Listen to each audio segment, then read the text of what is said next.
TDAH? O TDAH é um transtorno do neurodesenvolvimento, né? Por que do neurodesenvolvimento? Ele aparece nas crianças, né? Então, desde lá da infância, a gente já vai ter os sinais, né, evidentes, né?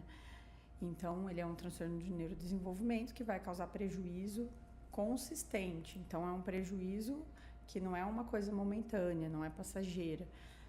Da atenção, da agitação ou impulsividade. Isso vai causar um prejuízo aí tanto social quanto acadêmico, tanto para uma criança quanto para o adulto, né? Então, é muito importante saber diferenciar transtorno. Por que é um transtorno? Porque ele vai levar a um prejuízo.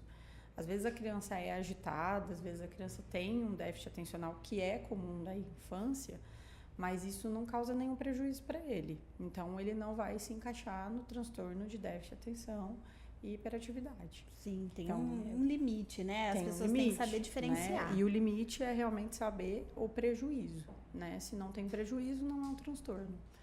Porque hoje generaliza muito essa questão. Agitado, hiperativo TDAH. Exatamente. Né? Nossa, criança TDAH. Parece que é algo assim simples e não é tão simples assim. Não é tão simples. Uma criança ela pode ser agitada por várias coisas, né? Ela pode ser agitada por ter um ambiente mais agitado, ela pode ser agitada por estar passando por alguma dificuldade ali no momento, né? Ela pode ser agitada porque ela pode ter questões sensoriais que prejudicam ela ali naquela situação, e ela pode ser a personalidade dela, mas se isso não causar nenhum prejuízo para ela, isso não é um transtorno. Não significa que ela significa que ela tenha o TDAH. Sim, né? Sim. Então, assim, hoje é muito comum.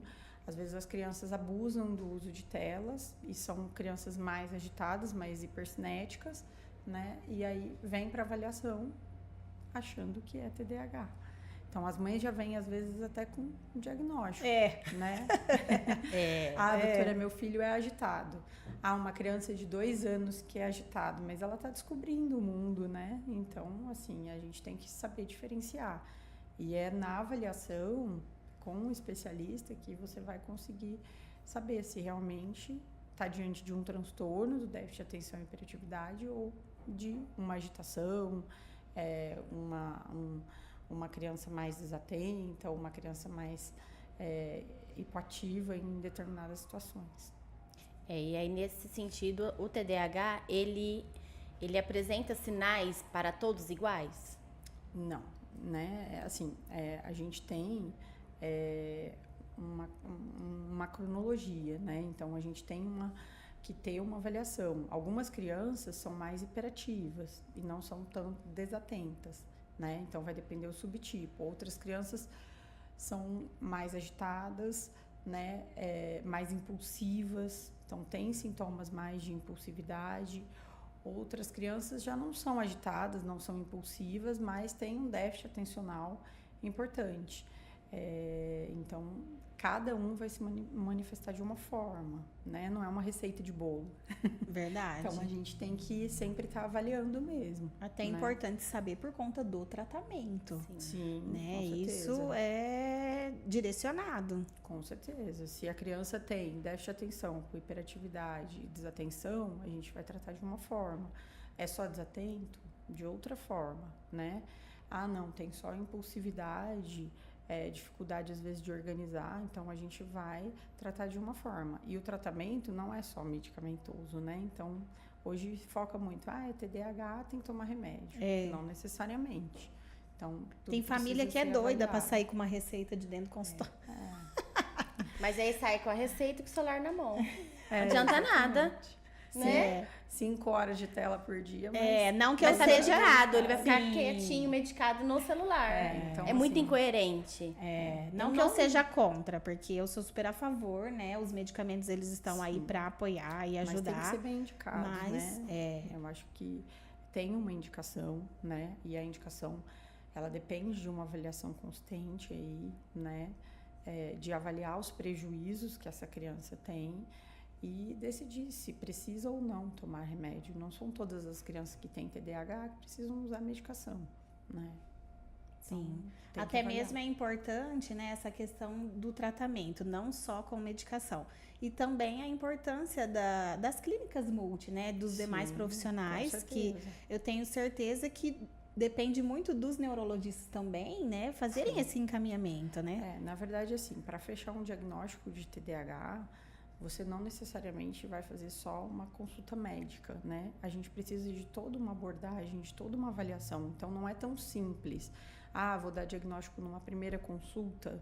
Muitas vezes não, né? A gente precisa saber como que essa criança funciona no ambiente escolar, qual que é as dificuldades dela ali, né? No social, qual é a dificuldade dessa criança? Então, conversar com cuidadores, com avós, com pais, com pessoas próximas, né? Para poder falar como que é o funcionamento. Também fazer uma avaliação de uma equipe multiprofissional, acho que é de extrema importância, e trabalhar junto, né? Não adianta o neurologista trabalhar sozinho ou o psiquiatra infantil trabalhar sozinho. Ele precisa ser uma equipe mesmo montada. Sim.